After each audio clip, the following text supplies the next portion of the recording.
আন্দোলনকারী ছাত্র জনতার মতো আমারও দাবি যে দেশে ভোটাধিকার প্রতিষ্ঠিত হোক, সাম্য আর ন্যায্যতার ভিত্তিতে সুশাসন প্রতিষ্ঠা করতে হবে। সুশাসন প্রতিষ্ঠা করতে হলে আইনের শাসন নিশ্চিত করতে হবে।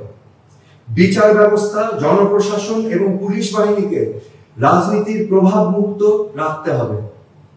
পুলিশ বাহিনী সহ সকল আইন শৃঙ্খলা রক্ষাকারী বাহিনীকে জনগণ বান্ধব পেশাদার বাহিনী হিসাবে প্রতিষ্ঠা করতে হবে। মেধাভিত্তিক সমাজ বিনির্মাণে শিক্ষা ব্যবস্থাকে বাস্তব উপযোগী করতে হবে। দেশের সরকারি প্রতিষ্ঠানগুলোকে রাজনৈতিক ব্যবহার থেকে মুক্ত রাখতে হবে। সাম্প্রদায়িক সম্প্রীতি নিশ্চিত করতে হবে। মানুষের কথা বলার অধিকার সহ সকল মৌলিক অধিকারকে গুরুত্ব দিতে হবে। সন্ত্রাস ও দুর্নীতি মুক্ত সমাজ প্রতিষ্ঠায় পদক্ষেপ নিতে হবে। গুম হত্যার রাজনীতি বন্ধে আন্তরিক হতে হবে। এগুলোই আজকে আমার দাবি অন্তর্বর্তীকালীন সরকারের কাছে। প্রিয় ভাই বোন এবং শুভাকাঙ্ক্ষীগণ, আমার সালাম এবং শুভেচ্ছা নেবেন। দেশব্যাপী এক অস্থির সময় আপনাদের মুখোমুখি হয়েছি আমি তানজিম আহমেদ সোহেল তাজ। আপনারা জানেন, কোটা সংস্কার আন্দোলনের ন্যায্যতা নিয়ে দেশের ছাত্র জনতা যে আন্দোলন করেছে তাদের সাথে একাত্মতা ঘোষণা করে আমিও সোচ্চার ছিলাম। ছাত্র জনতার উপর যাতে আর গুলি না চলে এই আহ্বান আমারও ছিল। অন্যায় আর অন্যায্যতার বিপরীতে ছাত্র জনতার বিজয় অর্জিত হয়েছে। এই আন্দোলনে ছাত্রছাত্রী সহ আমরা অনেক নিরীহ প্রাণ হারিয়েছি।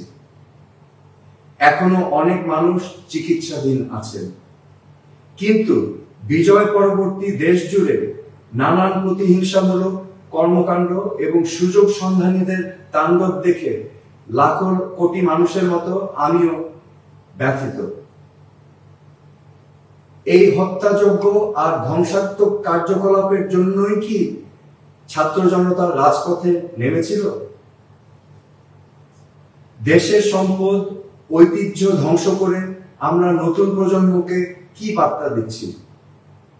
একজন সাধারণ নাগরিক হিসেবে আমি তীব্র প্রতিবাদ জানাই যারা ধানমন্ডির ৩২ নম্বরে বঙ্গবন্ধুর বাসভবনে অগ্নিসংযোগ করেছে। বঙ্গবন্ধুর ভাস্কর্য ভেঙে দিয়ে আমাদের কতটুকু লাভ হলো? আইন শৃঙ্খলা রক্ষা বাহিনী অন্যায় করেছে, তার নিরপেক্ষ তদন্ত হোক, এটা আমরা সবাই চাই।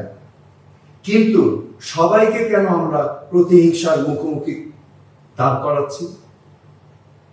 আইন শৃঙ্খলা রক্ষাকারী বাহিনী ছাড়া কোনো সভ্য সমাজ পরিচালনা করা সম্ভব না, এটা আমাদের মনে রাখতে হবে। আসছে অন্তর্বর্তীকালীন সরকারের কাছে আমার আকুল আবেদন, দেশের বর্তমান ধ্বংসাত্মক পরিস্থিতি থেকে সাধারণ মানুষের জানমাল রক্ষা করতে হবে। গেল কদিন দেশের নানা প্রান্তে ভিন্ন ধর্মের মানুষদের মন্দির গির্জায় আক্রমণ হয়েছে। অনেকের বাড়িঘর জ্বালিয়ে দেওয়া হয়েছে। অনেক মানুষ নিহত আর আহত হয়েছে। এর মধ্যে আওয়ামী লীগ সহ অনেক রাজনৈতিক প্রতিপক্ষ রয়েছে, তাদেরও ঘরবাড়ি জ্বালিয়ে দেওয়া হয়েছে। সেই সাথে অনেক নিরীহ কর্মী প্রতিহিংসার শিকার হয়েছে। চারদিকে এক থমথম অবস্থার মধ্যে কি করে আমরা বসবাস করব? সরকার, প্রশাসন সহ আওয়ামী লীগের যেসব নেতাকর্মী দুর্নীতি, হত্যা, গুমের সাথে জড়িত, তাদের আইনের আওতায় আনতে হবে। কিন্তু তার পাশাপাশি একজন নিরীহ কর্মীরও এই দেশে বাঁচার অধিকার আছে, এটা আমাদের মনে রাখতে হবে।